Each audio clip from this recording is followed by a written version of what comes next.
Welcome back to anatomy sessions. So before entering today's session, I want to share an important tip which would be really helpful for your university exams. So watch this video till the end to get to know the tip. So watch this video now. Hello everyone, this is Dr. Rajitha Vanga. Today's class is on osteology of ulna. So the ulna is the medial side bone of forearm. So ulna is present on the medial side of forearm. So in anatomical position it is on the medial side and it is homologous to lateral bone of the leg, that is fibula. Okay, the side determination of ulna. The side of the ulna is determined by keeping it vertical. So I kept it vertical here in such a way that the broad hook-like projection is directed upwards. We can see this hook-like projection directed upwards, and the sharp crest-like border. This is the sharpest border in the shaft. So the sharpest border is directed laterally. The convexity of the hook, that is the upper end, and the coronoid process are facing forwards. So this projection is the coronoid process, this projection is the Olecranon process. So this concavity should be facing forwards, and lower end contains the ulnar styloid process. This is the ulnar styloid process which is projected on the medial side of ulna. So what I am having in my hand is the left ulna. Let us understand the features and attachments of ulna. So the upper end has two processes. This forward beak-like projection is called as coronoid process, and the upward hood-like projection is the Olecranon process. And there are two notches in its upper end. One is the trochlear notch. Here is the trochlear notch which articulates with the trochlea of the humerus to form humero-ulnar joint, which is a part of elbow joint. And laterally there is one more notch which is called as radial notch, which articulates with the head of the radius. Processes: Olecranon process which projects upwards. This is the Olecranon process projecting upwards, and it bends forwards like a summit, like a beak, and it provides, this rough part provides insertion to triceps brachii muscle. Medial surface of the Olecranon process. So here is the medial surface of Olecranon process. It provides attachment to ulnar head of flexor carpi ulnaris and posterior and oblique bands of ulnar collateral ligament. So the medial side of the Olecranon process provides attachment to flexor carpi ulnaris, ulnar head of flexor carpi ulnaris, and posterior and oblique bands of ulnar collateral ligaments. Next, about the coronoid process. This is the forward beak coronoid process, which is a forward projection from the front and the upper end of the ulna below the Olecranon process. The anterior surface of the coronoid process is triangular in shape. This one is triangular in shape. It presents a tuberosity, the rough impression, which is called as ulnar tuberosity, which gives insertion to brachialis muscle. So lateral to the coronoid process, we can see the radial notch, whereas the medial margin of the coronoid process, it is rough and it is elevated, making a tubercle. This tubercle is called as sublime tubercle, and this sublime tubercle, which gives attachment to anterior band of ulnar collateral ligament, oblique band of ulnar collateral ligament, and also it provides to attachment to a muscle called as flexor digitorum superficialis, humero ulnar head of flexor digitorum superficialis muscle, and ulnar head of pronator teres, and ulnar head of flexor pollicis longus. So these three muscles gains their attachment from the sublime tubercle, which is along the medial margin of the ulna. Then medial surface, this is the medial surface. So this is the medial surface of the coronoid process. So the medial surface here, it provides attachment to flexor digitorum profundus. So medial surface of the coronoid process, this upper part, provides attachment to flexor digitorum profundus, ulnar head of flexor digitorum profundus. Lateral surface, we already knew there is a notch here which is the radial notch and articulates with the head of the radius. The margins of the radial notch provides attachment to annular ligament which surrounds the head of the radius and makes superior radio-ulnar joint, which is a kind of pivot joint.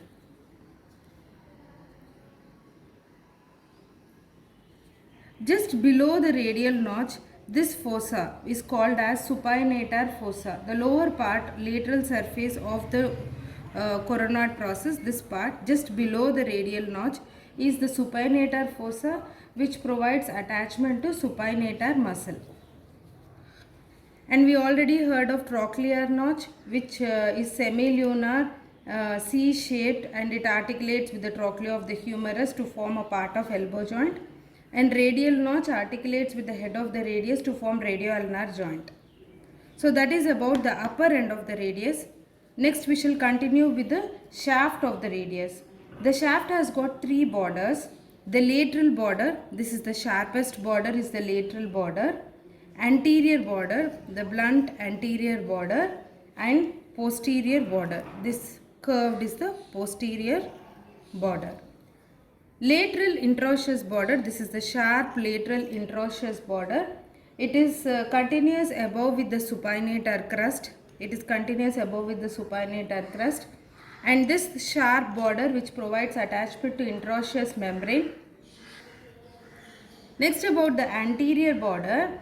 Anterior border, upper 3/4 of the anterior border gives attachment to flexor digitorum profundus. So upper 3/4 of the anterior border gives attachment to deeper muscle flexor digitorum profundus. Next about the posterior, this curved posterior border. The posterior border is subcutaneous throughout and hence it can be palpated along the entire length of it. And it provides attachment to three muscles posteriorly by a common aponeurosis. So the three muscles which attaches to the posterior border via a common aponeurosis are flexor digitorum profundus, flexor carpi ulnaris, and extensor carpi ulnaris. I repeat, flexor digitorum profundus, flexor carpi ulnaris, and extensor carpi ulnaris. Surfaces, anterior surface, this is the anterior surface which is between the lateral interosseous border and anterior border. This is the anterior surface. Anterior surface, it provides attachment to flexor digitorum profundus again. So along the anterior border, the anterior surface also gives attachment to flexor digitorum profundus. So upper 3/4 of the anterior surface and anterior border gives attachment to flexor digitorum profundus. Next, the medial surface. The smooth surface is the medial surface. Medial surface provides attachment to again flexor digitorum profundus. So one thing we have to know, anterior surface, anterior border, and medial surface. All three things provides attachment to flexor digitorum profundus. Anterior surface, anterior border, and medial surface provides attachment to flexor digitorum profundus. The posterior surface is further divided into upper small part, this is the small or upper part, and large part by an oblique line. We can see an oblique line running along the posterior surface. So this posterior surface, the area above the oblique line, this part, it provides insertion to anconeus. So this part provides insertion to anconeus muscle. The area below the oblique line means this part. The area below the oblique line, this large part, is divided into larger medial and smaller lateral parts by a vertical line. You can see a thin vertical line dividing into larger lateral part and smaller medial part. So the lateral part provides attachment to three muscles. So the lateral part, this part, provides attachment to three muscles. Abductor pollicis longus in upper 1/4, extensor pollicis longus in the middle 1/4, and extensor indicis in the next 1/4. And distal 1/4 is devoid of any attachment. So the whole of the posterior surface below this part, lower part of the posterior surface, the lateral side of it is divided into upper one fourth, middle one fourth, lower no and then one fourth, and lowermost one fourth. The upper one fourth provides attachment to abductor pollicis longus, then extensor pollicis longus just below it, then extensor indicis is the next one fourth, and distal one fourth is devoid of any attachments. Next, about the lower end of the ulna. The lower end has got a projection here. This is called as styloid process. This is the styloid process of ulna. And the head of it, this is the head of the ulna. It presents a convex articular surface on its lateral side which articulates with the ulnar notch of radius to form inferior radio-ulnar joint. So this surface articulates with the inferior notch of on the radius, forming inferior radio-ulnar joint. Then the articular disc is attached to the depression. You can see the depression here between the head and the base of the styloid process, where articular disc is attached here, separating the ulna from the wrist joint cavity. Then the tendon of extensor carpi ulnaris lies in the groove between the back of the head and styloid process. So back of the head, you can see here is the styloid process, this is that. We can see this groove lodges extensor carpi ulnaris muscle. This completes the normal osteology of ulna. So that was the osteology of ulna. Next, we shall continue with the clinical aspects associated with ulna. So when elbow is fully flexed, so here we can see the image with fully flexed and where the tip of the olecranon process and the tips of medial and lateral epicondyles, if we join them by straight lines, it makes an equilateral triangle. So when the elbow is fully flexed, the bony points forms an equilateral triangle. And whereas it forms a straight line in fully extended position. So when you extend the forearm, that is when you extend the elbow, the tip of the olecranon process. So here is the tip of the olecranon process and medial and lateral epicondyles. So here is the medial and this is the lateral epicondyles. All three lie in a same horizontal line. So this association is very important because in dislocation of elbow, this relationship will be disturbed. Next, regarding the fractures of ulna, the fracture of upper third of the shaft of the ulna with the dislocation of radial head. We can see the upper shaft of the ulna along with the dislocation of the radial head at the superior radio-ulnar joint is termed as Montigier fracture and dislocation.